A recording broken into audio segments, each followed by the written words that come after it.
नमस्कार दोस्तों, कैसे हैं आप लोग। उम्मीद करता हूं अच्छे होंगे। आज हम लोग देखेंगे महेश बर्नवाल ऑब्जेक्टिव बुक से ज्योग्राफी के बहुत महत्वपूर्ण चैप्टर यूनिवर्स और सोलर सिस्टम से जितने भी महत्वपूर्ण क्वेश्चन बन सकते हैं वो क्लियर करेंगे। और इसके बाद हम लोग विश्व भूगोल के सारे चैप्टर को क्लियर करते चलेंगे। चलिए देखते हैं आज का पहला प्रश्न।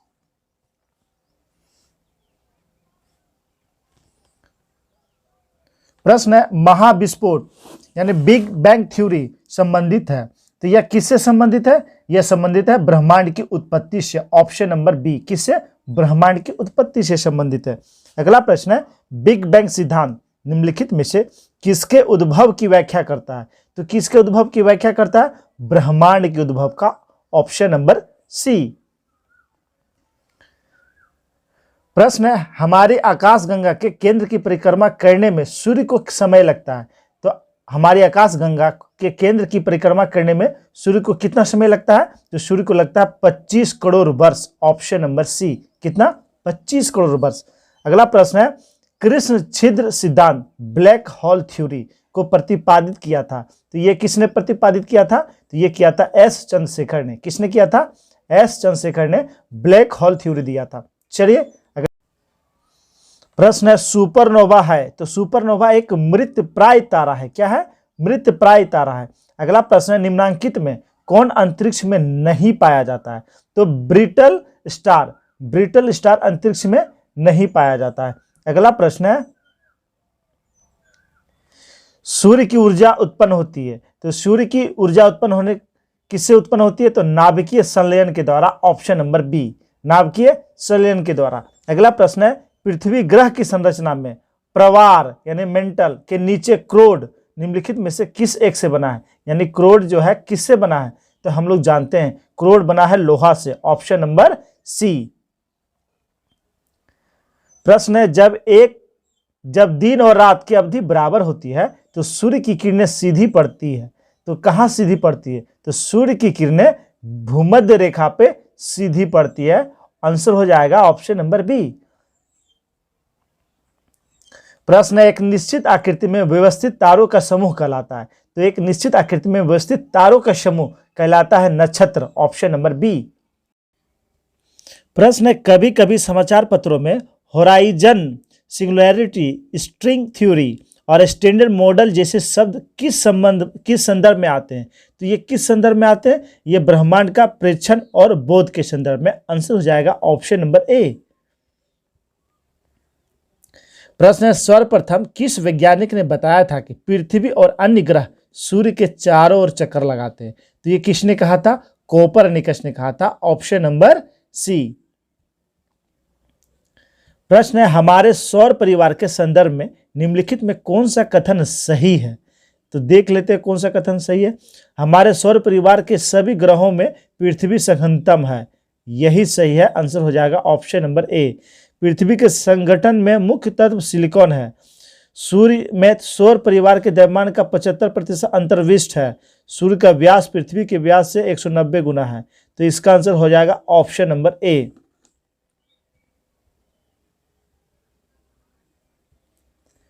प्रश्न है, सूर्य से दूरी के क्रम में निम्नलिखित में से कौन से दो ग्रह मंगल और यूरेनस के बीच में है? तो मंगल और यूरेनस के बीच में है बृहस्पति और शनि। आंसर हो जाएगा ऑप्शन नंबर बी।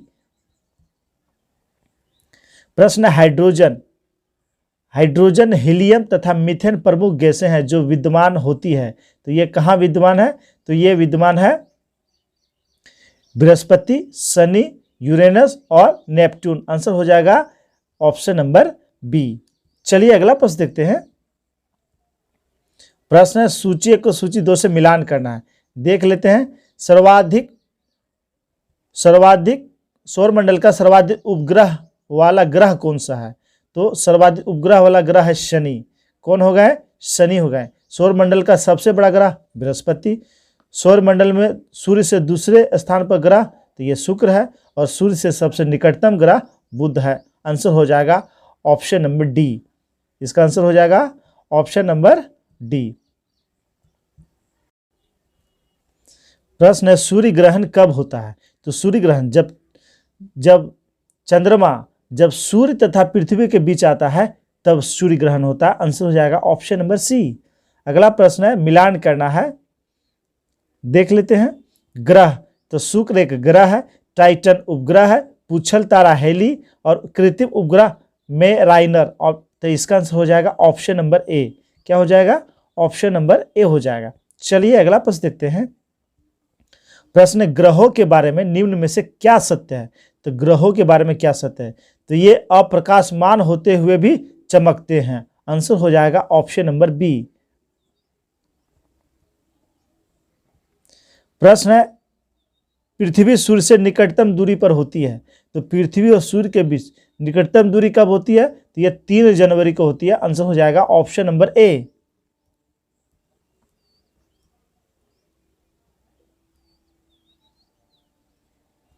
प्रश्न है, निम्नलिखित ग्रह युग्मों में किसका एक भी उपग्रह नहीं? तो यानी किस ग्रह का के पास कोई उपग्रह नहीं है? तो 2 ग्रह हैं, बुध और शुक्र, इन दोनों के पास कोई उपग्रह नहीं है। आंसर हो जाएगा ऑप्शन नंबर डी। एक जीवधारी के रूप में पृथ्वी का वैज्ञानिक नाम है। तो जीवधारी के रूप में पृथ्वी का वैज्ञानिक नाम है green planet, option number C. भूपर पट्टी में बहुतायत में पाया जाने वाला रासायनिक तत्व कौन सा है? तो भूपर पट्टी में सर्वाधिक पाया जाने वाला तत्व है ऑक्सीजन, ऑप्शन नंबर ए। प्रश्न है, पृथ्वी की परिक्रमण धुरी यानी ध्रुवीय धुरी सदैव झुकी होती है। तो कितना झुकी होती है? तो ये झुकी होती है दीर्घवृत्तीय धुरी से 23.5 डिग्री, ऑप्शन नंबर डी। प्रश्न है, सूर्य से पृथ्वी की दूरी कितनी है? तो सूर्य से पृथ्वी की दूरी है 149.6 मिलियन किलोमीटर। आंसर हो जाएगा option number D, 149.6 million kilometre. अगला प्रश्न, निम्नांकित में कौन अंतरिक्ष शब्दावली से संबंधित नहीं है? तो संबंधित नहीं है तो byte, option number D. Byte ये कंप्यूटर से संबंधित है। प्रश्न है, मौसम परिवर्तन का क्या कारण है? तो हम लोग जानते हैं पृथ्वी का सूर्य के चारों ओर चक्कर लगाना और अपने अक्ष पर झुका होना मौसम परिवर्तन का कारण है। ऑप्शन नंबर सी हो जाएगा। प्रश्न है, विश्व पृथ्वी दिवस कब मनाया जाता है? तो विश्व पृथ्वी दिवस 22 अप्रैल को मनाते हैं। Option number A. तारे का रंग सूचक है, तो तारे का रंग उसके ताप का सूचक होता है। ऑप्शन नंबर बी हो जाएगा, यानी तारे का जो रंग है वह उसके ताप से निर्धारित होता है। चलिए अगला प्रश्न देखते हैं। प्रश्न है, मंगल पर जीवन की उत्पत्ति के लिए निम्नलिखित में से कौन सी एक अवस्था सबसे सुसंगत है? तो कौन सी? तो बर्फ क्षत्रकों और हिमस्थित जल की उपस्थिति जो है। ऑप्शन नंबर सी हो जाएगा। प्रश्न है, सूर्य के चारों ओर एक परिक्रमा के लिए निम्न में से कौन सा एक ग्रह अधिकतम समय लगता है? यानी सूर्य का परिक्रमा करने में सबसे अधिक समय कौन लेता है? तो यह लेता है बृहस्पति, जबकि अपने अक्ष पे सबसे तीव्र गति से घूमता है बृहस्पति। अगला प्रश्न है, बृहस्पति यानी जुपिटर का वलय होता है, तो इसका वलय कैसा होता है? सिलिकेट का बना हुआ। Option number A. प्रश्न है, ब्रह्मांड में विस्फोटी तारा कहलाता है। तो ब्रह्मांड में विस्फोटी तारा अभिनव तारा कहलाता है। आंसर हो जाएगा ऑप्शन नंबर डी। मानव ने चंद्रमा पर पहला कदम कब रखा? तो मानव ने चंद्रमा पर पहला कदम रखा था 1969 ईस्वी में। आंसर हो जाएगा ऑप्शन नंबर डी। प्रश्न है, सूर्य से बढ़ती दूरी के अनुसार ग्रहों का निम्न में से कौन सा क्रम सही है? यानी सूर्य से दूरी के क्रम में तो देख लेते हैं। तो सबसे पहले सूर्य के नजदीक है बुध। कौन सा है? बुध, उसके बाद शुक्र, उसके बाद पृथ्वी, उसके बाद मंगल, उसके बाद बृहस्पति, शनि, इसी तरह से। आंसर हो जाएगा ऑप्शन नंबर ए। किसी स्थान का मानक समय यानी स्टैंडर्ड टाइम निर्धारित करने का आधार होता है। तो इसका आधार क्या होता है? प्रधान मध्याह्न रेखा। Option number D. पूर्ण सूर्य ग्रहण के समय सूर्य का कौन सा भाग दिखाई देता है? तो पूर्ण सूर्य ग्रहण के समय सूर्य का किरीट यानी कोरोना भाग दिखाई देता है। आंसर हो जाएगा ऑप्शन नंबर ए।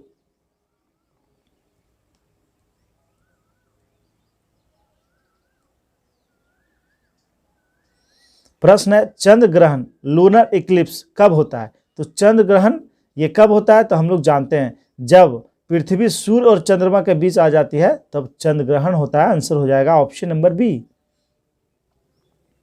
प्रश्न है, सौर मंडल में क्षुद्र ग्रह एस्ट्रॉइड छोटे खगोलीय पिंड हैं, ये जिन ग्रहों के मध्य पाए जाते हैं वे हैं। यानी क्षुद्र ग्रह किन दो ग्रहों के बीच पाए जाते हैं? तो हम लोग जानते हैं मंगल और बृहस्पति के बीच पाए जाते हैं। Option number B. Hale Bopp, Hale Bopp ये क्या है? तो हेल-बॉप किसका नाम है? तो हेल-बॉप यह पुच्छल तारा का नाम है। आंसर हो जाएगा ऑप्शन नंबर ए।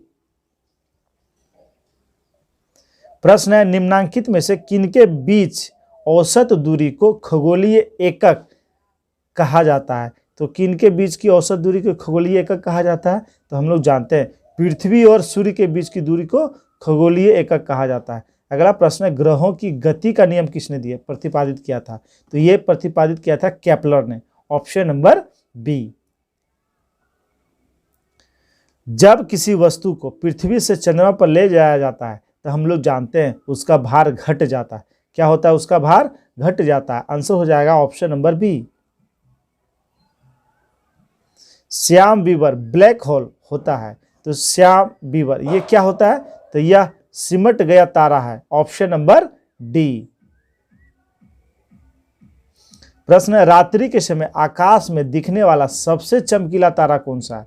तो सबसे चमकीला तारा है साइरस, डॉग स्टार जिसे कहते हैं। आंसर हो जाएगा ऑप्शन नंबर सी।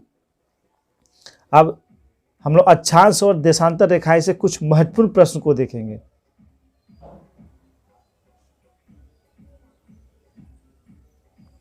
भूमध्य रेखा से उत्तर या दक्षिण किसी दिए गए स्थान की कोणीय दूरी क्या कहलाती है? तो वह कोणीय दूरी कहलाती है अक्षांश। Option number C. प्रश्न है, निम्नलिखित महाद्वीपों में से कहां से 23.5 डिग्री उत्तरी अक्षांश यानी कर्क रेखा नहीं गुजरती है? यानी कौन महाद्वीप से कर्क रेखा नहीं गुजरती है? तो दक्षिण अमेरिका से कर्क रेखा नहीं गुजरती है। आंसर हो जाएगा ऑप्शन नंबर डी।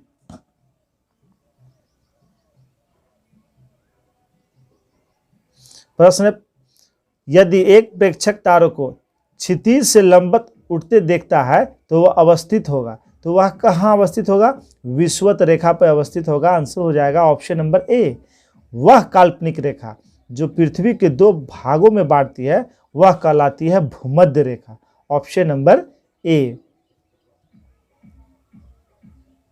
प्रश्न, मकर रेखा अथवा 23.5 डिग्री दक्षिण अक्षांश वृत्त निम्नलिखित में से कहां से होकर गुजरती है? तो देख लेते हैं कहां से होकर गुजरती है। तो नामीबिया, बोत्सवाना, दक्षिण Africa, Mozambique, Madagascar, Australia, Paraguay, Brazil, French Polynesia, France ये सारे देशों से गुजरती है। आंसर हो जाएगा ऑप्शन नंबर डी। दोनों ध्रुवों को जोड़ने वाली एक काल्पनिक रेखा जो भूमध्य रेखा को समकोण पर प्रतिच्छेद करती है क्या कहलाती है? तो ये क्या कहलाती है? यह देशांतर रेखा कहलाती है। आंसर हो जाएगा ऑप्शन नंबर बी। दो अक्षांश रेखाओं के बीच की दूरी लगभग होती है, तो दो अक्षांश रेखाओं के बीच की दूरी होती है 111 किलोमीटर। ऑप्शन नंबर सी।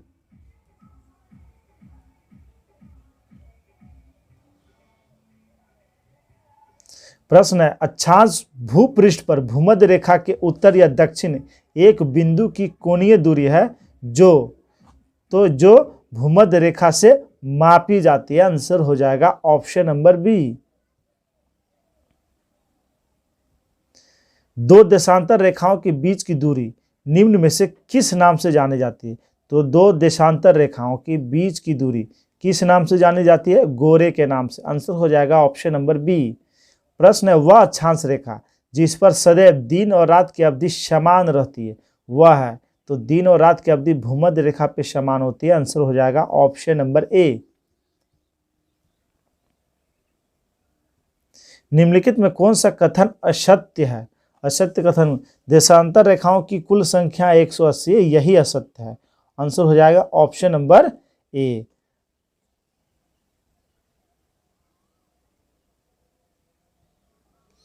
पृथ्वी के उत्तरी ध्रुव तथा दक्षिणी ध्रुव को मिलाने वाली रेखा क्या कहलाती है? तो दोनों पोल को मिलाने वाली रेखा कहलाती है देशांतर रेखा। क्या कहलाती है? देशांतर रेखा कहलाती है। अगला प्रश्न है, 49 डिग्री नॉर्थ अक्षांश यानी उत्तरी अक्षांश किस किस के बीच सीमांकन करता है?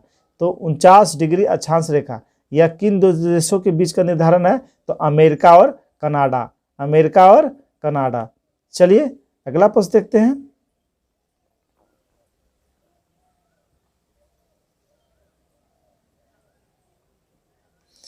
एक डिग्री देशांतर की सर्वाधिक दूरी कहां पर होती है? तो 1 डिग्री देशांतर की सर्वाधिक दूरी होती है विषुवत रेखा पर, ऑप्शन नंबर सी। कुल अक्षांश समतारों की संख्या कितनी है? तो इसकी संख्या कितनी है? 179 है। आंसर हो जाएगा ऑप्शन नंबर सी। विषुवत रेखा के समांतर काल्पनिक रेखाएं क्या कहलाती है? तो विषुवत रेखा के समांतर काल्पनिक रेखा कहलाती है अक्षांश रेखाएं, ऑप्शन। प्रश्न है प्रधान मध्याह्न रेखा प्राइम मेरिडियन किस स्थान से होकर गुजरती है? तो ये किस स्थान से होकर गुजरती है? ग्रीनविच से, ऑप्शन नंबर ए। निम्नलिखित में से कौन सा कथन असत्य है? तो असत्य कथन, तो किसी भी स्थान की प्रधान या उत्तर से कोणीय दूरी को उस स्थान का अक्षांश कहते हैं। ये कथन असत्य है, बाकी तीनों कथन सत्य है।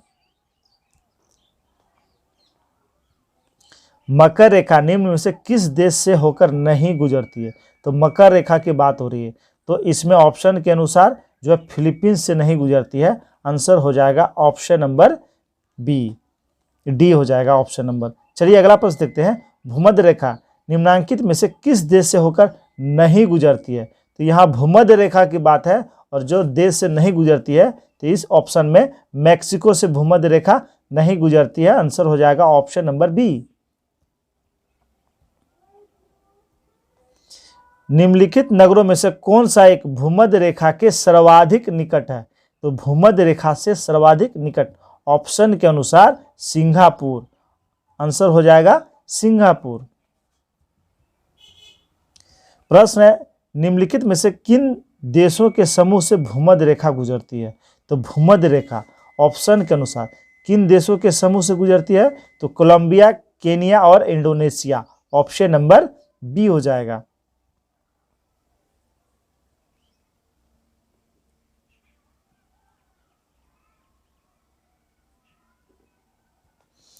कर्क रेखा ट्रॉपिक ऑफ सेंसर कहां से नहीं गुजरती है?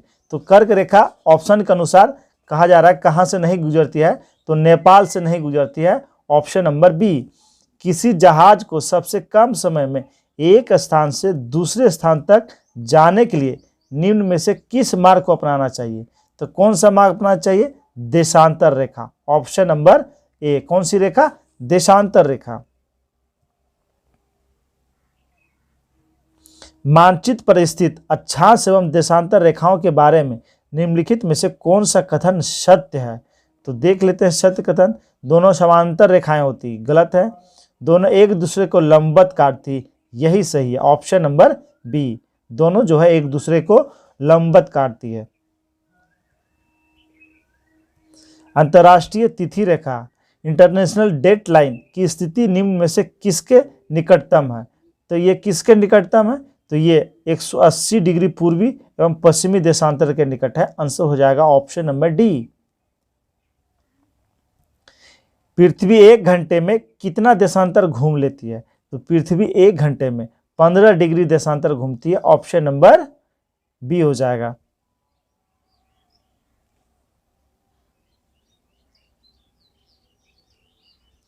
प्रश्न है दूसरी यामोत्तर रेखाओं के विपरीत अंतर्राष्ट्रीय दिनांक रेखा टेढ़ी मेढ़ी बनाई जाती है ताकि, ये टेढ़ी मेढ़ी बनाई ताकि कुछ भूमि क्षेत्रों एवं द्वीप समूहों को उसी कैलेंडर दिवस में रखा जा सके, इसलिए कुछ जगहों पर यह टेढ़ी मेढ़ी बनाई गई है। आंसर हो जाएगा ऑप्शन नंबर ए। मानचित्र पर ग्लोब पर पाए जाने वाले, मानचित्र व ग्लोब पर पाए जाने वाली प्रतिच्छेद रेखाएं को क्या कहते हैं? तो इस रेखाओं को कहते हैं भौगोलिक रेखा जाल, ऑप्शन नंबर सी। क्या कहते हैं? भौगोलिक रेखा जाल। दक्षिण अमेरिका के निम्न में से किस देश से होकर मकर रेखा नहीं गुजरती है? तो दक्षिण अमेरिका का कौन सा देश से मकर रेखा नहीं गुजरती है? तो बोलिविया से नहीं गुजरती है। आंसर हो जाएगा ऑप्शन नंबर बी। अंतर्राष्ट्रीय तिथि रेखा 180 डिग्री देशांतर से कितनी बार विचलित होती है? ये कितनी बार विचलित होती है? तो 4 बार, ऑप्शन नंबर ए 4 बार विचलित होती है। उत्तरी प्रशांत महासागर में अंतर्राष्ट्रीय तिथि रेखा के विचलन का कारण क्या है? तो इसका विचलन का क्या कारण है? तो एल्यूसियन द्वीप समूह, ऑप्शन नंबर बी एल्यूसियन द्वीप समूह के कारण विचलन का कारण है। यदि अंतर्राष्ट्रीय तिथि रेखा पर दिन के 12 बजे हो तो उस समय भारत का मानक समय क्या होगा? तो दिन का 12 बजे हो तो उस समय भारत का मानक समय होगा शाम का 5:30, ऑप्शन नंबर बी। भारत का प्रमाणिक समय किस देशांतर से लिया गया है? तो भारत का प्रमाणिक समय यह जो है लिया गया है 82.5 डिग्री पूर्वी से, ऑप्शन नंबर डी 82.5 डिग्री पूर्वी देशांतर से। भारत का प्रमाणिक समय किस स्थान से निश्चित किया गया है? तो ये किस स्थान से निश्चित किया गया है?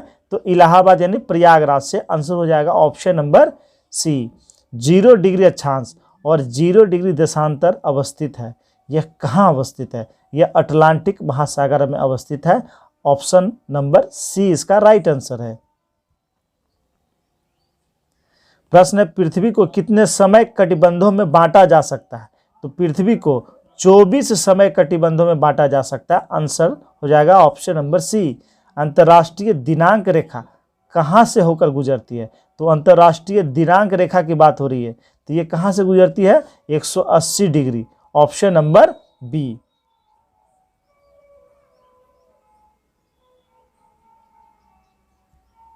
अंतर्राष्ट्रीय तिथि रेखा बिल्कुल सीधी नहीं है, क्योंकि इसका कारण क्या है? तो इसका कारण है कुछ देशों के विभिन्न भागों के दिन एवं समय को एक समान रखना, ऑप्शन नंबर सी। प्रश्न है, पृथ्वी पर वार्षिक तापांतर यानी एनुअल रेंज ऑफ टेम्परेचर किस अक्षांश पर न्यूनतम होता है? तो ये न्यूनतम होता है भूमध्य रेखा पर, ऑप्शन नंबर डी। अगला प्रश्न है, अंतर्राष्ट्रीय तिथि रेखा के संबंध में निम्नलिखित में से कौन सा कथन असत्य है? तो असत्य कथन देख लेते हैं। यह काल्पनिक रेखा, ये सही है। बेरिंग सागर में यह रेखा पश्चिम की ओर मोड़ी गई है, यह भी सही है। 75 डिग्री उत्तरी अक्षांश पर यह रेखा पश्चिम की ओर मोड़ी गई, ये गलत है। आंसर हो जाएगा ऑप्शन नंबर सी। अगला ऑप्शन है, न्यूजीलैंड एवं फ्यूजी द्वीप समूह को एक साथ रखने के लिए दक्षिणी प्रशांत महासागर में यह रेखा पूर्व की ओर मोड़ी गई है, यह भी सही है। चलिए अगला प्रश्न देखते हैं। विषुवत वर्ष के 2 काल जब दिन और रात बराबर होते हैं, तो कब दिन और रात बराबर होते हैं? तो ये होते हैं 21 मार्च और 23 सितंबर, ऑप्शन नंबर बी। 21 मार्च और 23 सितंबर को। प्रश्न है, किसी एक क्षण निम्नलिखित नगरों में से दिए गए एक घड़ी का समय अन्य 3 नगरों की घड़ी के समयों के समान नहीं होता है, तो यह कौन? तो यह है इथोपिया, आदिस अबाबा इथोपिया में। तो इसका आंसर हो जाएगा ऑप्शन नंबर सी। दोस्तों ये था बहुत ही महत्वपूर्ण चैप्टर, इससे लगभग सभी एग्जाम में प्रश्न बनते हैं, तो पूरा वीडियो आप लोग देखिएगा। अगर देखने के बाद वीडियो अच्छा लगा हो तो लाइक कर देंगे और अपने अपने ग्रुप में शेयर कर देंगे। धन्यवाद, धन्यवाद दोस्तों।